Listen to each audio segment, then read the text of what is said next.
All right, we're recording. All right, everybody. Welcome to a new episode of Fire Fadeaway.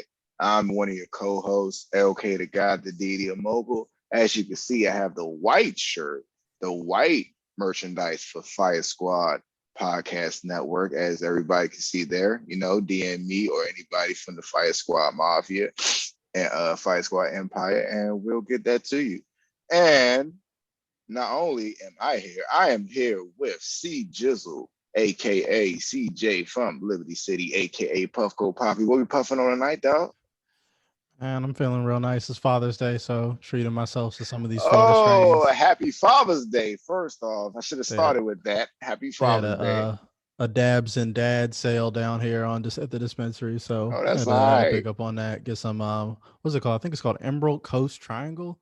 So Emerald Coast. Florida wax I got down here. It's pretty Mm, good. It's pretty relaxing indica mode if you don't have anything physical to do. You know what I'm saying? I'm gonna be on the mm. couch doing these podcasts, then perfect strain for that. I'm Yes, ready to talk yes. some hoops, watching this game in the background, as you can see. All right. So, see, Jizzle, we got our topics. Where do you want to start off with? We could start last night with the crazy game 7 we had. Let's just start with the news and just cover Okay. the games real quick. Um Mm-hmm. I picked Milwaukee to win it all this year, so and I thought I was gonna pay for that when Brooklyn was spanking them until Kyrie twisted that ankle, and that kind of changed everything. Mm-hmm. Kevin Durant did everything he humanly possible that he could Mm-hmm. do to drag his team across. James Harden just clearly wasn't healthy enough. He was Clearly. just out there just running around. That step Mm-hmm. back was not a threat. Him going to the basket wasn't a threat. He was still, trying to make good decisions for his team and be a net positive, but it just wasn't there. And at a certain point, he just couldn't help. He just couldn't help KD do what he had to Mm-hmm. do, get him to the promised land. And as I was reminding people, that Harden trade was an in-season trade, so they decimated a lot of their depth and assets to get James Harden without being able to retool their team, especially with Spencer Dinwiddie hurt and things like that. Their depth was already tight, so it was going to be relying on those stars to take up a lot of usage. And they had 1.5 stars basically. They had a one leg of James Harden and Kevin Durant, and then after that, you're working with pieces like Jeff Green and what's left of Blake Griffin's knees. Right. Which is it's sad to say, but he was really out there shorthanded by himself, playing the literal embodiment of hero ball. KD was. And he had to be. That's what I tell people. Like KD's unstoppable, and just like the last shot, like all you can do is just pray he misses. It's like the best defense in the planet Earth. He's still going to get off a good shot at a high point, and you just got to be like, I hope this excellent shooter misses. That's your best Yes. defense against Kevin Durant. One of the best shooters in the world misses. Like that's what you banking on. Yeah, so that's pretty much what that's all you can do. You KD puts up a shot, you can hope and pray that thing's off. Hope he's having an off night, and try to make him work hard for it, which they did. I think the attrition of putting PJ Tucker and on him and just having Durant playing every minute of every game, of two of those last three games, playing all 48, and then this last one going into overtime, like that's going to wear on anybody. Just Mm, the amount of minutes. I mean, that bench exists for a reason. Even the most super of superstars get a few minutes of rest, and they have right. scheduled rest to at least get a Gatorade break. So KD's going all in, taking that usage, having the team on his back, literally playing every minute of every game. It was only a matter of time until one of those jump shots didn't have enough legs on it, and it just came at the worst time. Speaking of the jump shot, like if KD, if KD's foot, if his feet were like 2 inches, probably 1 inch smaller than what they really are, he would have sent them home by himself. Yeah, So they're about a centimeter away from still getting it. yes, that's why I'm like, no, like if you take what KD did, this heroic effort that he did in the playoffs, spitting out what was it, 49 this game, what last game was like 48, something like that. Yeah, he's just putting up my player numbers at this point. And Yes, there should be no question who KD is in the league, and he's definitely one of, if not the greatest player in the league. Oh yeah, yeah. Let's see. Yeah, we can segue to that conversation. I've seen a That's a lot of talk segue. about who is the best player in the NBA, and I think after the series, even though they lost, I don't think it's any question, especially with the health situation of all the players involved, like who Hmm. the best player in the NBA is. It's Kevin Durant. Like when your only way to stop him is to pray to God that the man misses, then I don't know what you can, what you can do. And then he's also getting triple doubles. He's being a great playmaker and distributor. He's playing great defense. He's doing everything. I don't know what else you needed to see in terms of a 7 footer, basically with that skill set. Hmm. I mean, now that LeBron is in his twilight years, I think it's time to officially pass that crown. I think it was a big debate. I think Hmm. LeBron had that crown for a long time, but Yeah. he's in his twilight years now. And I think last year was the first year that LeBron wasn't the best player on his own team. So I don't think you can crown him as the best player in the league if he's not the best player on his own team. So Here's I my think thing. Oh, go ahead. My no, bad. go ahead, go ahead. My thing about KD being the best player in the league is he showed it. We have evidence. We've seen it. Now, granted, his team was injured. Kyrie had an ankle injury, like you said. James Harden, like you said, was visibly hobbled. Like he couldn't do anything with that leg. He was missing threes. I'm like, Jesus Christ, he missed a whole lot of threes. So we don't even know what that team at full strength even looks like. So all the hate that KD's getting or the hate that the Nets is getting on the internet is a little egregious, but it seems to all coalesce and have a nucleus of being LeBron fans with all, spitting acid in his face. Yeah, I feel like it is a lot of emotional responses I've seen, and I'm just like, I've seen a lot of the narrative of like, oh, LeBron used to walk through the East. Yeah, but he was I've walking seen through that. DeMar DeRozan and Kyle Lowry. Stop it. Exactly. Like, come on, Thank bro. Like you. the people is like the Bucks are. I picked them to win it all. They're a legitimately loaded team with that is exceptional on defense. So it's like I don't this whole LeBron walk through the East. Didn't LeBron get obliterated in the first round by the Phoenix Suns? Like totally just smoked. So like I don't want to hear that. Like Mm. unless people want to concede that LeBron is in his twilight years and he's not even then we're not even having a conversation about who's better. We're just saying like LeBron lost his second best player and they got smoked. They got smoked like a fat blunt on a Tuesday after work by the Phoenix Suns. Like that's I And don't Tuesday, that's the coincidence. Because Tuesday is my payday. That's what I do on Tuesdays. That's funny. All right. Yeah. I would have to say KD is the best player in the league right now, especially because of the Herculean effort that he put out. Um, in the playoffs. And speaking of Hercules, he didn't they didn't show that fight on Records of Ragnarok yet. I can't wait to see that. But don't do it, don't do it, don't do it. I yeah, tried to we'll get to trigger that. him. Yeah. I tried to trigger him. But yeah, man, without a doubt, he might be the one or two best players in the league. Point blank, period. Because you can't stop him. And I do want to get into the coaching, the coaching on the Milwaukee side. Uh, how do you feel about Budenholzer's decisions at coaching at guarding KD?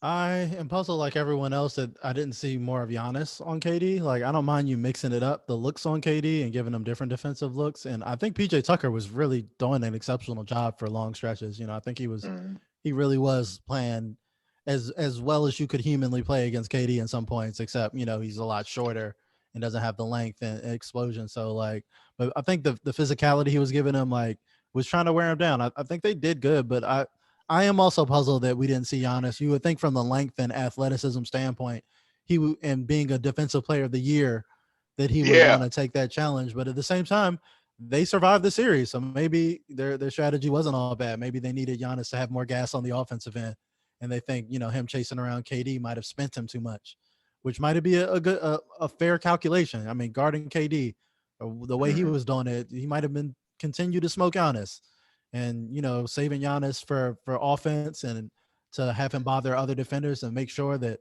KD is carrying the whole load on his shoulders and had no help. that Mhm. might have been the smartest calculation. Like I said, they were within like a centimeter or like a big toe of being sent home, but they did survive the series. So, but Coach Bud is going to be safe because they survived. And like Drew Holiday too, he was shooting some bricks, but he got it together late in the fourth when they needed it. Right. Um, yeah, you're right. He is safe, unfortunately, because I kind of I don't like his I don't like his coaching, man. I got to be honest. I don't like the way he coached. Like just looking at him on the sideline, he looks shook.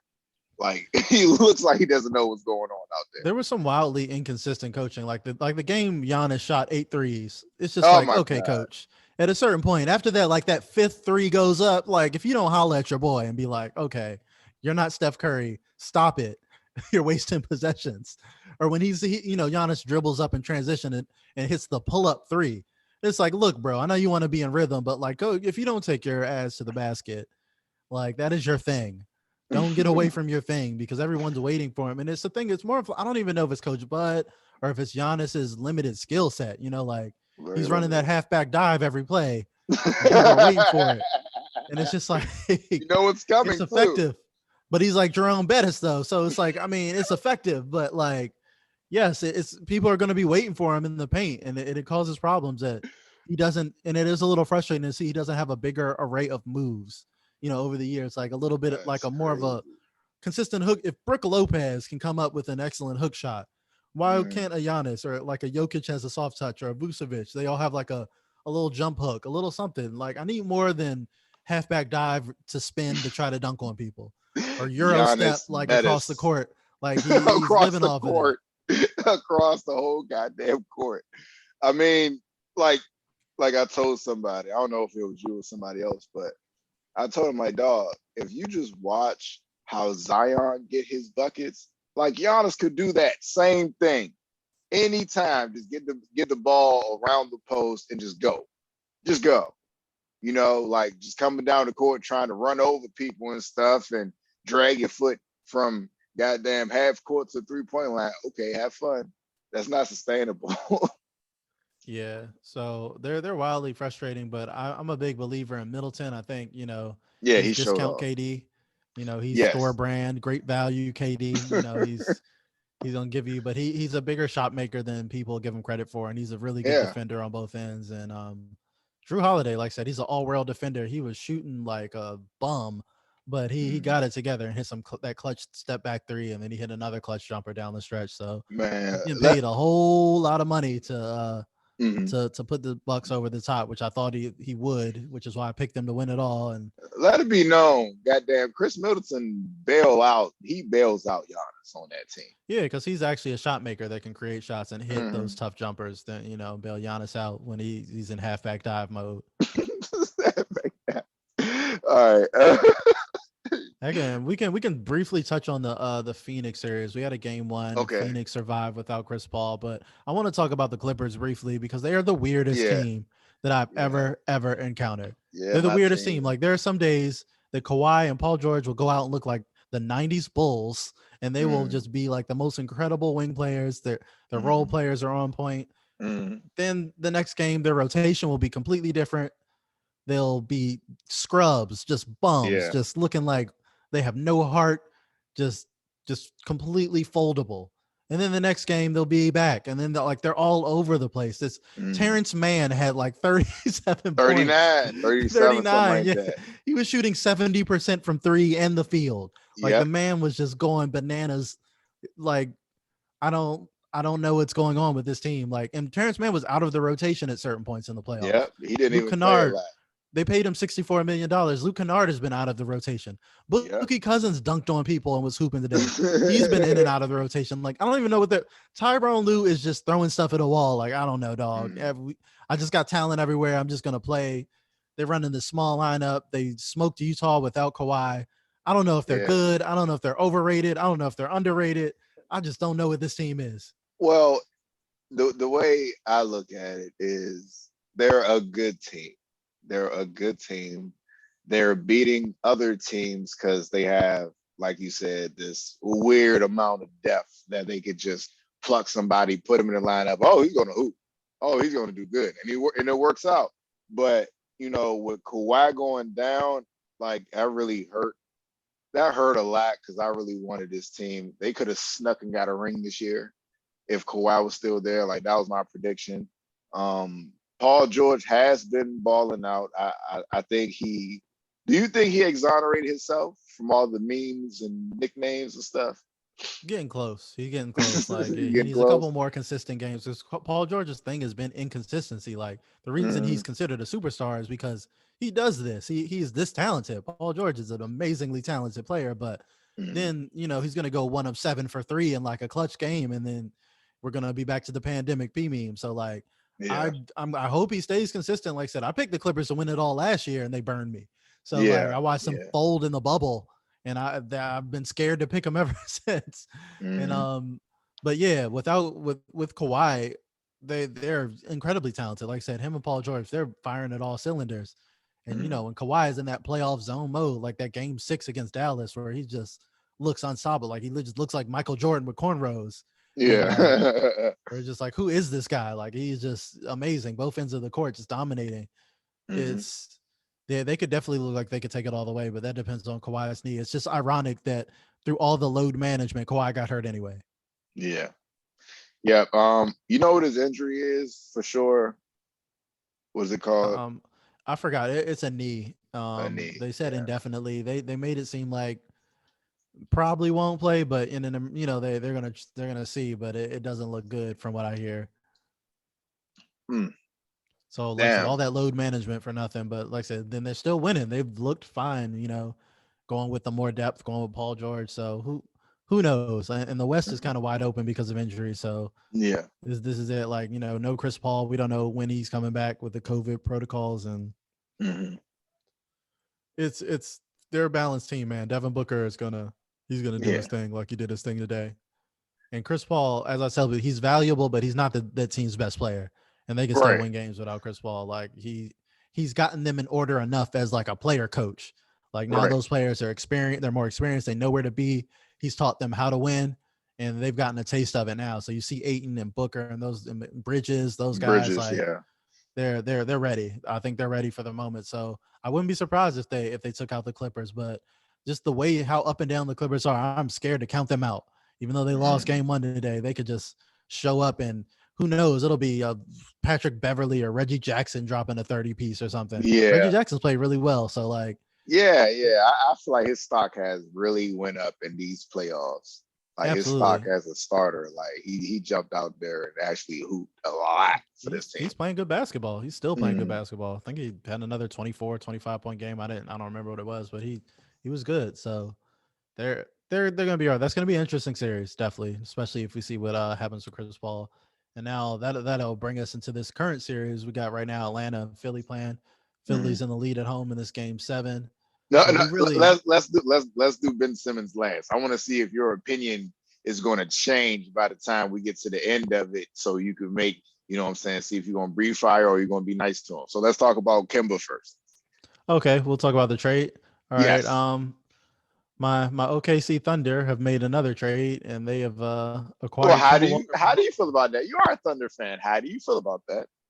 I like Moses Brown. I kind of wish we could have kept Moses Brown because Uh, he's actually got a lot of potential. He's an excellent rim protector and rebounder. He had some 2020 games towards the end of the season. He was one of the reasons Al Horford was not playing because we wanted to see what the kid had.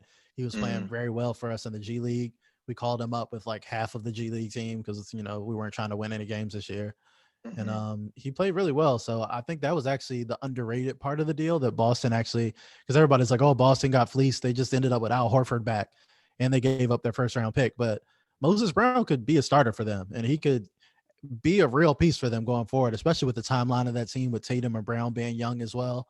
Mm. He could be a force and, kind of like back when he was good, a Hassan Whiteside type of player, just like, Oh just my God. can't shoot, can't do anything, but very traditional center. But you're a Rudy Gobert type, rebounding and rim protection, which are still premium skills. He could be a lob threat, still, Mm. can get you 20 points on like some Clint Capella type stuff. So I Yeah. think Moses Brown is the underrated part of the deal. But the Kemba Walker side is interesting.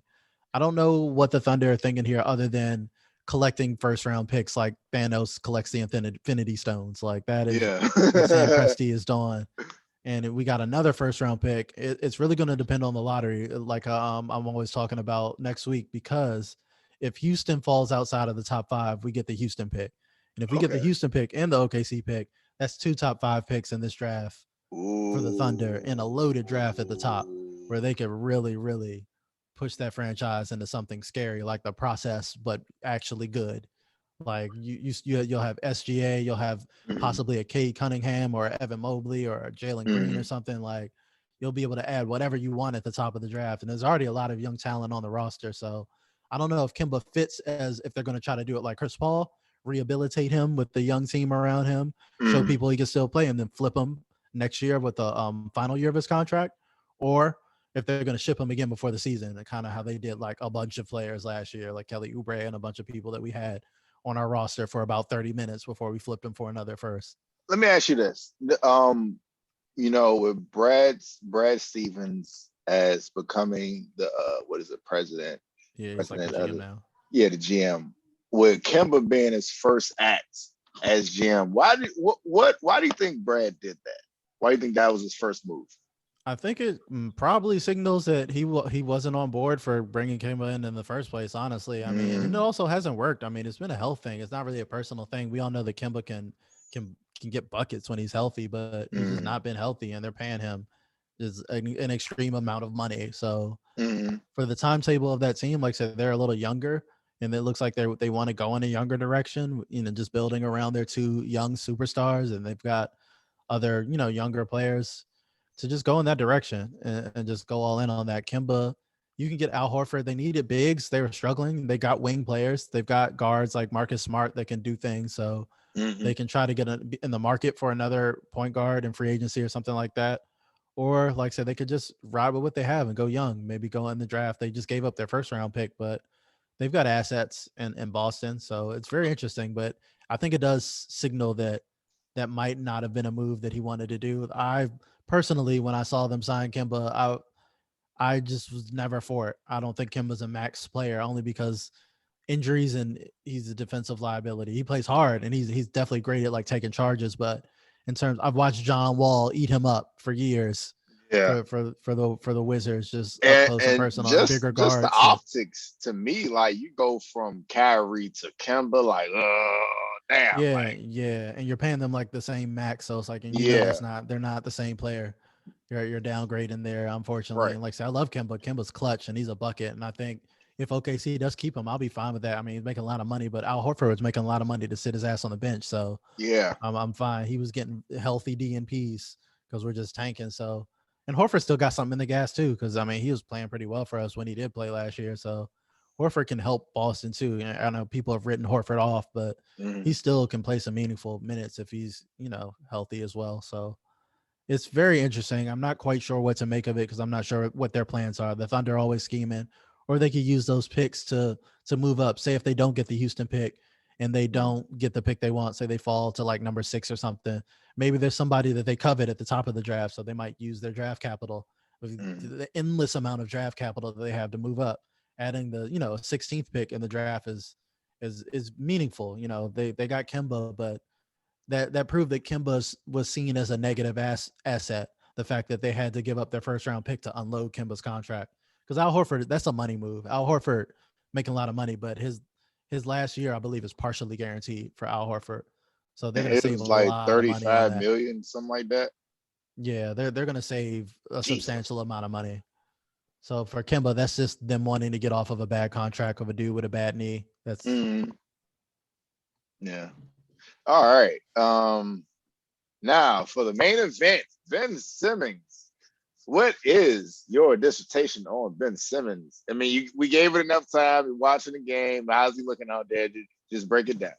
Just break it down Uh, for us. I mean, he's looking like Ben Simmons. Okay, so look, Okay. over the years, I've been a staunch defender of Ben Simmons. I'm gonna start positive. Let's start positive before You we got to get start like. with love. Start with love first. So my man literally just sent me a text message that says "fuck Ben Simmons." Like, I don't know the context to it.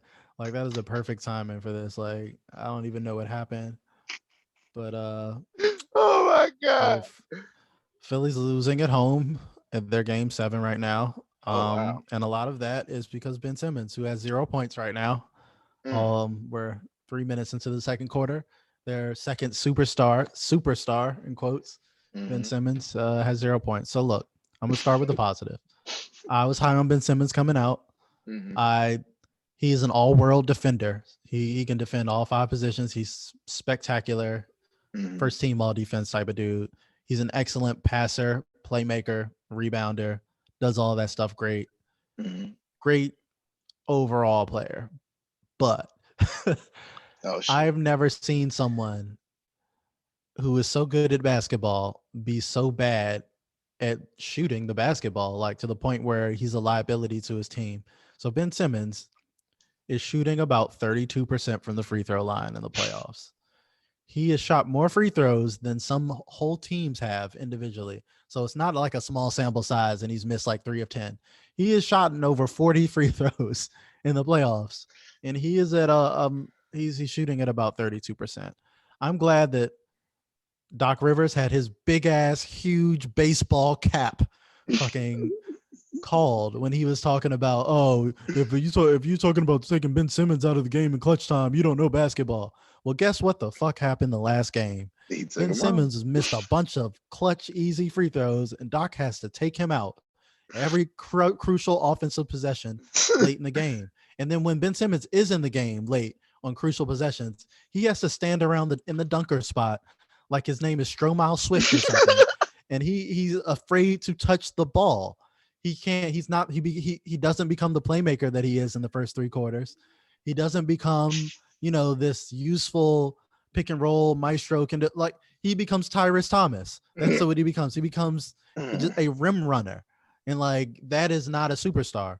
And he can't be a superstar if you're hurting your team actively. Like hack of Ben Simmons is more effective than hack of Shaq. Like it's like they couldn't even hack a Shaq because at least Shaq was about 50% in those crucial situations.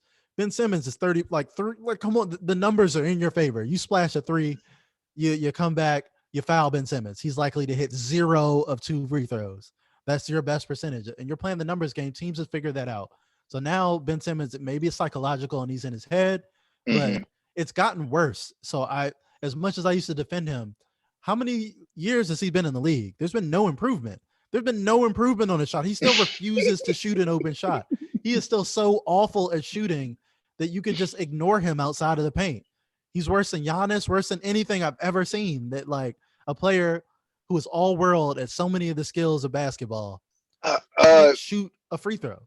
Let me ask you. Let me go. I'm sorry. I don't want to interrupt, but for hey, yo, what's good, Ben? Another Ben. Yo, While we yo. talk about Ben Simmons, but let me ask you: is there something fundamentally wrong with his shooting motion? Is the way he shoots? There's something wrong why he doesn't. Absolutely.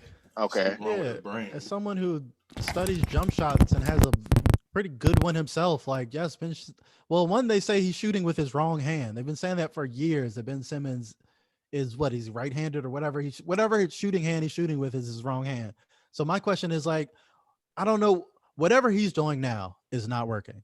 So Okay. some adjustments need to be made, and that's what's frustrating. I don't see the adjustments. Like, is this man not going into a gym and just shooting free throws in the off season? Like, I don't understand how someone can humanly just do this for a living and shoot free throws. Like I said, it's got to be psychological. He's got terrible touch. He knows that, but at the same Mm, time, there are other players with bad touch that become good shooters over the years. They put in the work.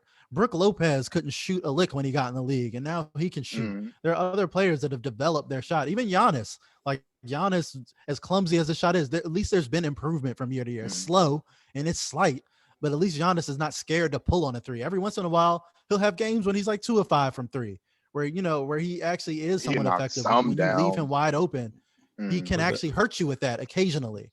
but So it's that's just the like thing. that's I was what like, you at need least at he'll least to shoot be it. able to threaten them. But like Brent Simmons, he can't even threaten the defense with it. Like that's laughable. If you see him in his shooting motion, like you will just laugh out loud. Like what? I don't understand. Don't disrespect me like that, Ben Simmons, with a pump fake. I wish you would pump fake in my direction. But for the first time ever, let's introduce Goku Jordan to the Fire Fade Away podcast. Welcome, welcome, welcome. What's good? It's good. And he is a resident KD fan. And we've already talked about, is KD the best basketball player in the world right now after his performance in the playoffs? It's a toss up. I feel like Mhm. my stand on KD is from the perspective of just the whole his whole comeback to come from a torn Achilles, for people saying, oh, that's the worst injury that you can get as a basketball player. Mhm. I think he's had both of the worst injuries that you can get as a basketball player, if I'm not mistaken. But he tore his Achilles, came back, performed the way he performed. He still was, he had some setbacks during the season, hamstring tightness and stuff like that. But before that long layoff that he had during the season, he was only second behind Bradley Beal in scoring, averaging 30 points a game. I mean, KD stuff. But KD stuff. But at the same time, I feel like just coming back, like people tend to forget, and I forgot at moments too that he tore his Achilles. Like you see him just going out there dominating. I feel like he just put the league on notice. Like, I'm still KD, bro. Like, I got the game messed up. I still do this, and I'm KD. And it's a toss up to say he's the best player in the league. He's definitely the best offensive threat in the league. Period. So, but the best overall player, that could be debated because the whole LeBron James thing, and the whole Kevin Durant got a 49-point triple double. And he's not asked to do that, but LeBron is asked to do that. I don't think LeBron is asked to do that. I think that's just LeBron. He likes to facilitate. That's what he do. You know what I'm saying? Like, so I don't compare the two. I just think I'm just a big KD fan. And I'm not a LeBron fan. I'm just his fans are irritating, not him per se. But it's the whole narrative that gets me. And if I'm not mistaken, CJ, you were in sports media, right? Yeah. I dabble. I dabble in the game.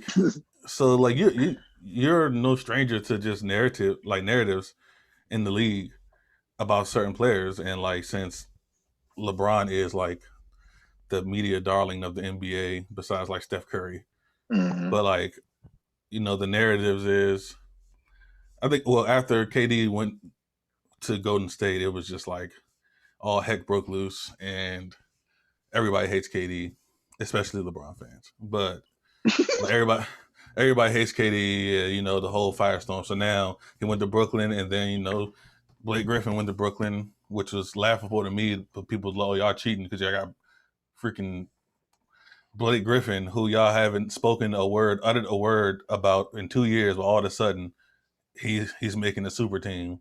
LaMarcus Aldridge as well, but. So they made the whole little thing like KD quit on OKC, Kyrie quit on Boston. All these people quit on their team. They got a team full of quitters. And I'm like, well, if you want to think of it like that, if you use the same logic, and the person that posted it was a LeBron fan. So I was like, if you're going to use that logic, then LeBron quit on Cleveland. He quit on Miami. He quit on Cleveland again. Championships or not, he quit. I was like, so if you want to use that logic, I was like, but the narrative in the league is KD's a quitter. LeBron moved on. I was like, so. Yeah. The narratives, it's a narrative-driven league, and people always need something to talk about. People's careers depend on the talk, so people try to spin up the narratives. KD was a villain when he went to Golden State. That was a narrative, like you said. Like, he's a villain. Everybody wants and to see. I don't mind the Mayweather. narrative. People watching of course. to see them lose, But Floyd, he did it on purpose. That sells fights, and he makes a whole lot of money. In his words, quote unquote, legal bank robberies, he's the best at it. So illegal bank robberies. But and I'm okay with the narratives, but it's the people's logic, the fans' logic. That's where it gets irritating. Like, and some and I never fan bases are infuriating. Like the LeBron Jordan debate, I feel like everyone's fans are like insufferable when they're just like so diehard for one dude, and just like, my guy is the greatest of all time. Like, it's like, I mean, and like, I'm not well, I could say I'm a diehard KD fan. I'm a KD fan. I'm from Prince George's County, bro. And you got a guy that's representing PG County at the highest level possible, and people from Prince George's County hate this man for some odd reason. Cool. I'm cool. I'm a local guy, so I'm gonna support local talent all day, every day, in any league, anything. So I put LeBron, or Bron-sexuals as I call them, because there's LeBron fans, then there's Bron-sexuals. So I put the Bron-sexuals up there with Cowboy fans that don't know anything about football, and I know, right? Because if they knew something about football, they wouldn't be Cowboys fans. But anyway, and then iPhone users that don't know anything about tech. He's taking the axe. He just chopping trees down at this point. Get them all, man. Get them all. But like, it's always a caveat. So like I said, iPhone users that don't know anything about tech. They're just iPhone users, and they're just sheep. Whatever Apple creates, they're gonna spend their hard-earned dollar just because it's Apple on it. Right. And that's cool. Right. Okay. Yeah, so KD, to me, he is the best player. I feel like, it's just my opinion, And LeBron's gonna come back next year and make a case. Like he's not gonna just sit there and just be, chop liver. I'm actually going to push back on that because, like, I don't think LeBron is in the conversation. I guess you can put him in the conversation. I still think LeBron's a top 10 player, but like, I don't think there's a debate of who's better between him and KD anymore. Like, KD lost his running mates, and he pushed probably maybe the best team left to a centimeter or a big toe away from going home. I know, big toe, right? And that's my thing. About LeBron. LeBron lost his second best player, and they got annihilated by the Phoenix Suns. Like LeBron was ready to just be in Space Jam. You know what I'm saying? Like he visibly quit, and that was my thing. Real. I'm like, bro, you just and that's he phoned it in on the court on live TV. Was just like, oh nah, I ain't doing well. And so you know what? When is the premiere? Exactly. No, I literally saw the body language of I'm too old for this shit. I'm not about to put 50, 20, and 15 with KCP and Schroeder and them. Like, this is not happening. Like this ain't it, bro. It's a big no for me. But that's my thing. So it's just like KD, and that's the irritating thing. People don't live in reality. Like KD just showed you on national TV. I'm that. I am him. Mm-hmm. I just carried a team. James Harden, he was out there for moral support. He was just a guy with cornrows and a beard. He wasn't James Harden. You know what I'm saying? I carried it. And Joe Harris, he disgusted me the whole series. He was. I wanted to fight him. Ball. He didn't look like he belonged out there. Was he doing cocaine every game or something? Or meth or something? Because I don't get it. I really don't. Like, he disgusted me. Just that series, he disgusted me the whole series. If he made 40% of his 3-pointers in that series, they're winning. And like I say, I don't blame other players. It's a team effort, and they lost. And it is what it is. KD was a big toe away from daggering them. Yeah, he almost sent them home by himself. The man played 1,000 minutes in 3 games. Like, come on, bro. Like, that's what I'm saying. Like, no rest. No rest. Straight. And did it willingly. Didn't complain about it. And did everything he possibly could. I say KD didn't lose the game, but KD is not. He's not a team. You need a team to win. Right. And the better team of this series was the Milwaukee Bucks. Hey, CJ. We bought you about 8 minutes to get back to your Ben Simmons dissertation. Now, is it more positive now, or is it still negative? Have you been watching them playing? What's going on? I've been watching him playing. Like I say, he's playing great defense, and he's also giving you nothing on offense because, like, this is what it is. Like I said, it's not even about now. Where Ben Simmons really becomes a liability is at the end of the game, crunch time. Yeah. Like, that's why Doc when Rivers you know takes him when, out. like, you don't have to defend them. You don't have to worry about getting in a set and defending Embiid when you can just let's try to force the ball in the hands of Ben Simmons. Foul. Let's see how many free throws he can make. Not many. God. Spoiler alert. He's like, it's horrible. Like, the dissension of Ben Simmons. Yeah, like he was supposed to be LeBron-esque when he came out. Like the hype for Ben Simmons was crazy, and his skill set was crazy. And if he would keep improving his jumper, he would be in the class of like a Giannis or LeBron. That's what's so frustrating. He's he can't even. He's like barely an all-star at this point because of his offensive regression. But like, had he developed on offense like he's developed the rest of his game, he'd be an MVP candidate. If he could shoot an elbow jumper at like an average rate, if he could shoot like 30% from the 3-point line, not even like a sniper, he'd be an all-world player. Man would be averaging 25, 10, and 10. He literally shooting 0% from 3-point line. But, I mean, because he just don't even try. He don't attempt. Like, that's why I say I give Giannis credit. He at least shoots it. He gonna shoot it if you. He's not scared. At least he's not scared. You can tell like it's mental. You got to be scared if you won't even shoot. People will dare you, leave you wide open, disrespect you, just like laugh at you, shrug you off, walk away from you while you have the ball, and you still can't do anything with it. That's embarrassing. And that's why Philly be trying to put so many shooters around him, so he don't got to shoot. He's gonna get you shooters. He's gonna get some shooters. Well, but the issue with that and how they constructed the team was they didn't really, and thank God for they traded for Tyrese Maxey because they don't really have a point guard. And they picked up George Hill from OKC because we didn't need any of our veterans trying to tank the whole season. So dog, I told my father, I'm like, dog, they keep putting George Hill on Trae Young. Like Trae Young should fry him, put him in the grave. Well, they fixed that real quick. After game one, they switched him. It was like Ben Simmons. We got Ben Simmons on him because like Trae Young was eating him alive, just tearing him apart. So, and George Hill's a good player and good defender, but they needed a real like Chris Paul type of Kyle Lowry floor general facilitator, and they don't have that. And they keep running, and they were banking that Ben Simmons could be a real point guard for them, even at 6'11". But the issue is not his size, it's not his skill. It's the fact that he can't shoot for anything. He's like the worst shooter I've ever seen in my entire life. He shoots like Michael Olowokandi or something. Like he's like the worst jump shooter. It's the old basketball name references is killing me. Like all the trash cans bringing up right now. That reminds me of Stephen A. Smith with the whole. I guess like the little. I remember he was just like talking about Kwame Brown and then like nervous. Devin Tinko, like all these like random names, like Rasterovich. Yeah, he's shooting like Jan Vesely out here, and like I don't understand. Jesus, not Jan the issue is zero shooting badges. I don't understand like what shooting coaches are not work. Markelle Fultz forgot how to shoot a whole damn basketball. My man like looked like he had amnesia and forgot what a basketball was. And even Markelle Fultz's shot has been rehabilitated to be more reliable than Ben Simmons at this point. But wasn't Markelle Fultz dealing with like a injury, like a real bad nerve thing? Yeah, nerve. Still, so like his whole form changed. He had to learn how to shoot again, basically. All over again. And his shot has improved more in that time than Ben Simmons since he's been in the league.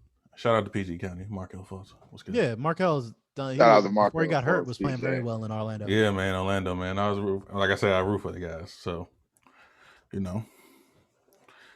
but so like Ben Simmons, like, even as great of a playmaker as Ben Simmons is, you're only as effective as a playmaker as a scoring threat. You know what I'm saying? That's why Luka and Harden and people like that, John Moran, are so dangerous on the pick and roll. But Ben Simmons, at a certain distance away from the basket, is no threat to score the basketball.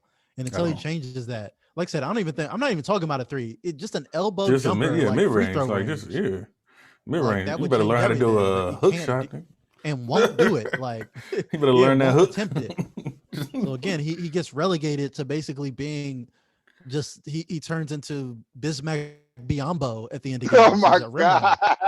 Yeah, it's ridiculous, bro. It's like it's sad actually. It's really sad. Like, but imagine like the person you count on to be your point guard in the last 2 minutes anamorphs into like just some bum ass player that can't shoot a basketball. Like that's crazy. My man got the Cream Bigums jumper. Yes, like immediately, like just morphs into just someone who's just like, I don't even want you to shoot the ball, bro. Like the crowd will cheer like they won the NBA championship if he hit a three. Like he hit one in preseason and it was news. Like I saw it on my ticker. Yeah. I saw a preseason three from Ben Simmons broke the internet. That's how bad of a shooter you are. Well, that's front page news. You hit a three in preseason. That's like stop the presses, stop everything. This is amazing. Like that's pretty bad, and that's where we're at with Ben Simmons. So I think it's a combination of the two, though. The mental and not putting in the work. If Philly loses this game, I'm ready to declare the whole. I was never a fan of the process, but it's got to be a failure. At this process has been losing on purpose is not the move, and just for years on years to subject your fans to ass cheek basketball and just losing and losing and losing. Well, that's on the purpose. messed up part, though. You got the That is losing on not- purpose, and then you That get is not the the move because get two they good could players, have and then Jason Tatum on this team with Definitely. Joel Embiid and be ready to have a dynasty. But no, they went for Fultz. I love Markelle Fultz, and then a lot Number of that one was his pick, injuries though. and stuff that wasn't his Crazy. fault. But hey, man, it is what it is is. what Huh? it is. Yeah. Jason Tatum It is what it is. would look. We know what Jason Tatum is looking like. You put him with Embiid, And he got taller though. He got like taller over the summer. they traded up to get Markelle Fultz, then to trade him away, and then to have Tobias Harris end up being and Ben Simmons ended up being your other two stars. All that years of losing basically got you Embiid, who has dubious health at times when it counts. And that it sucks for Embiid too, because I was like, dang, but this is like grade A torture that Philly has done, because they subject them to this horrible basketball, the process. They get the players, then they get good. They have a good team or whatever. They get the fans thinking that they about to be doing something in the playoffs. And then Embiid gets hurt. Ben Simmons doesn't shoot. And it's just like, that's like extra torture, because we went from being trash to thinking we got a championship contending team to like, no. Just right, like, no. Right as we speak, it looks like Joel Embiid is holding his leg. He's looking banged up. It's a wrap for him. No. Shout out to Joel Embiid, man. He tried to stick it out, but he's back bad. up. But this is what you're saying. Like in crunch time, you don't want to be relying on like Seth Curry and Foreman Korkmaz and stuff like that. Like this Foreman Korkmaz. It's funny. Joel Embiid might as well just pack it in. I mean, shout out to him. I've been waiting for a Philly collapse this whole series. Just in the whole reason, like I said, and not to be super slanderous, to go back to our main point, but every time people ask me about Philly, why don't you believe in them? I don't believe in Ben Simmons. I don't believe you can win without a point guard that can shoot in today's NBA. Like same. That's where I'm at with it. I love Westbrook, but like period. But the way Westbrook, he's defended not in the the great playoffs, shooter. like the way you look at it, like you can't win when there's someone who ruins your spacing like that, where someone you can just leave completely open, who is a high usage, high facilitator type player. It just doesn't work anymore. Yeah, to be a point guard and not, it's weird. And then they really expect these people to succeed like that. Yeah. All right. Westbrook too is high turnovers and poor free throw shooting as well. So like I said, yeah, it's. I'd rather have Russ, man. At least he can shoot. Oh yeah. Oh no question. I'd rather have Russ crazy. right now because Russ is still gonna give you make plays for you in crunch time. He's not a net liability for you. Like Ben Simmons actually hurts your team in certain situations. Like, and someone who's that good, like your second best player, you can't also be someone who is actually actively hurting your team and might be the active reason you lose. I mean, the second best player and the second worst player at the same time. Tough. Like that's crazy. That's the paradox of Ben Simmons. Second best player, the second worst player. All right, everybody. I think that's where we could put a goddamn shovel in the grave of Ben Simmons, because it looks like they might lose this series. Thank you, everybody, for joining us on another episode of Fire Fade Away. I am your co-host, LK the God, the Deity, the Mogul. I was here with CJ, C Jizzle, Puff Code, Poppy, and for the first time to the Fire Fade Away podcast, Goku Jordan. Now, thank you everybody for joining us. As you can see, Fire Squad merch is now available. Contact me or anybody else to get one. Tell someone you love them. Gang,